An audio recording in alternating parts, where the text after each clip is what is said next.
Esther thought that segment intending meant, I'm going to get in my car and I'm going to go over there. And so, universe, get them all lined up so that when I get there, they're behaving the way they need to when I get there.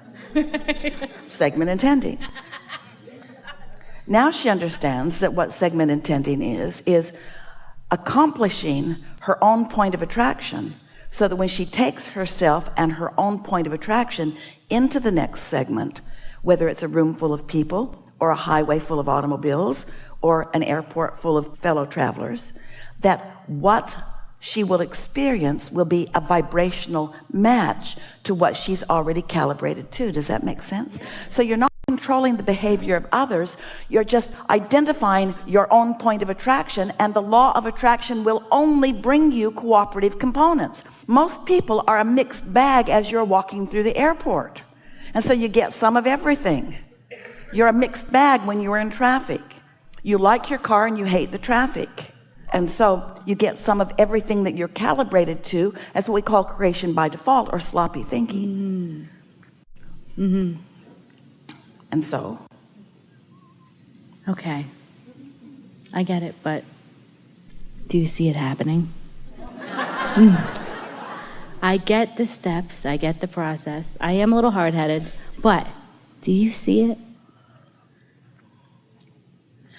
The reason that we are inclined to stubbornly deny your request is because it's as if you haven't heard anything that we've said the entire day that we've been here together. I did. What you're asking here, we'll answer your question, but we're going to torture you first. Torture me. I know you will. What we're wanting you to get from this conversation that we've had is that you create your own reality, and that how you feel is your indicator of how you're doing. And we've said several times today that the thing that keeps most people from getting more of what they want is their attention to what is. And then we said something so important, and this is the part we think you missed, and that is that most people offer their vibration in response to what they're already seeing, and they're not willing to find the vibrational essence of something and feel satisfied until they see it. And so you were playing that same game with us. Abraham, I can't see it, but if you can see it, I will feel better. If you can see it, then I will use what you see as my reason to feel better. And we say, then you've missed the point. I got you. Because now you're doing the same thing that same thing that I was just doing before. So don't do that. Don't do that.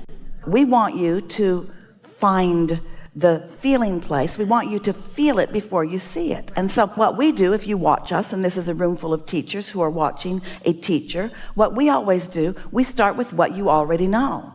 And we talk about what you already know, which causes you to become a cooperative component to what you already know. Do you understand that you create your own reality? Yes. Do you understand that you have a point of attraction that all things around you are responding to? Yes.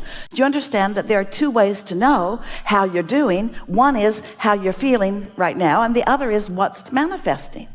What's manifesting is post-manifestational awareness. How you feel is pre-manifestational awareness. Well, you were trying to straddle that. You were trying to give you some post-manifestational awareness. In other words, what do you see, Abraham? What do you see? And we say, if you feel negative emotion, you can know that we see the opposite of what you see. Okay. How about that? Yeah. So if you feel doubt, that should let you know that we see something other than doubt. Okay. So ask your question in a different way. We think you are enlightened now. I am. How can I help myself to get to more of the receptive mode? Even though I think it, I know it, I feel it. Isn't the first thing knowing whether you're there or not? Yeah. We talked about this already too, but we really want to amplify it here. It's a wonderful, wonderful question. How can I more deliberately and effectively get into the receptive mode? Here's a very powerful answer. Sometimes you can't, so just give it a break. Sometimes something's happened and you just feel negative emotion, and the harder you try, the worse it gets. The harder you try to solve a problem, the bigger the problem gets. So understanding how you feel is an important component of this. But what we've noticed as we've visited with so many of you since the beginning of your existence is this.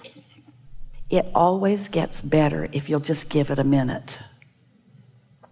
So when you decide to stop the struggle and stop trying so hard to prove your worthiness and stop trying so hard to get it right and start trusting that it's on its way to being the way you want it to be, if you could just settle down a little bit and allow it to be. It's the trying too hard that is tripping you up. And most of that is because you care too much about how you appear to the others around you. You care more about what others think about how you're doing than you do about how you feel in the moment. And so when you let your relationship between your inner being and you be the thing that matters the most, then it's just easier and easier. The reason that we teach meditation, and this is really for you, this statement, it's easier to teach almost everyone to have no thought than to clean up a negative thought, because you're invested in the negative thought. Law of attraction already brought you a lot of ammunition. Law of attraction has already shored up your negative belief that's working against you, you see.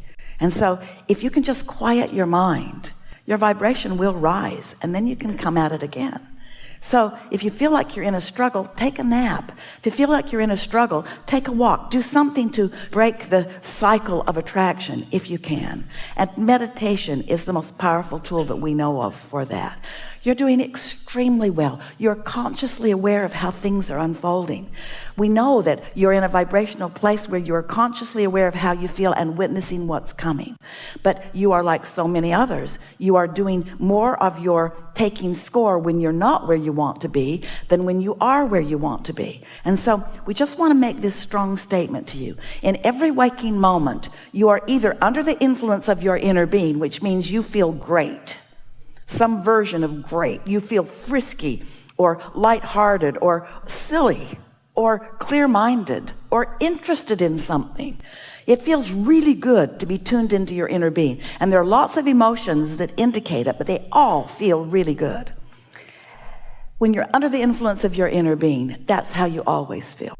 Or you could be under the influence of something else. And so if you'll just stop and ask yourself when a strong emotion is within you, especially if it's a strong negative emotion, what influence am I under? And you acknowledge, oh, wait a minute. Don't beat up on yourself because it's just fine. Just acknowledge that when you're under the influence of something other than your inner being, you don't feel so good. And these are the most powerful words that we will ever speak to anyone. These are the words that we want you to take away from this gathering if you feel like it. And always understand that this is the essence of everything that we teach here. Your singular work is to calibrate yourself to the frequency of your source. That's your singular work. Calibrate yourself to the frequency of your source. Is there another way of saying that, Abraham? Yeah. Your singular work is to get happy.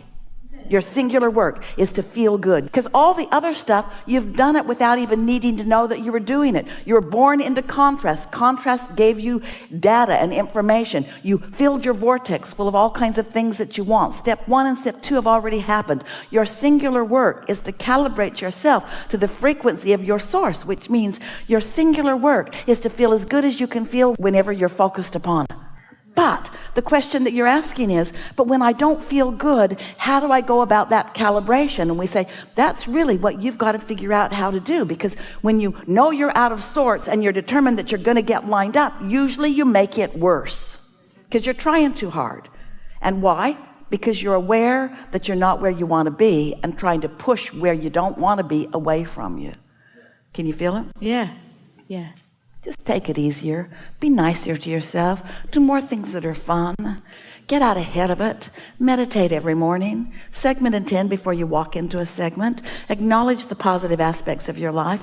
Count your blessings. Make lists of positive aspects. Look for reasons to feel good. And if you start early enough in the day before reasons that you don't feel good have shown themselves to you, then you're off on the right foot, so to speak. And then just stay after that until before you know it, you're just feeling good mostly. Not always, not ever always.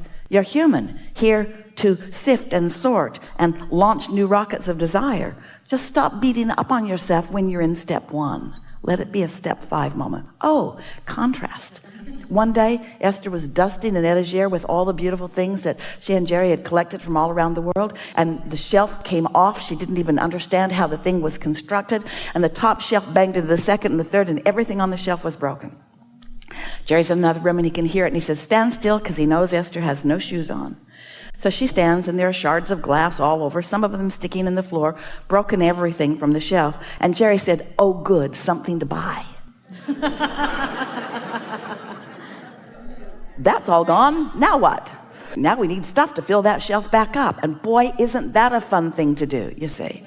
And so it doesn't matter where you are. The universe is rich with all kinds of things to satisfy and surprise and delight you. Yes? Yes. This is a really good time for a segment of refreshment. Thank you.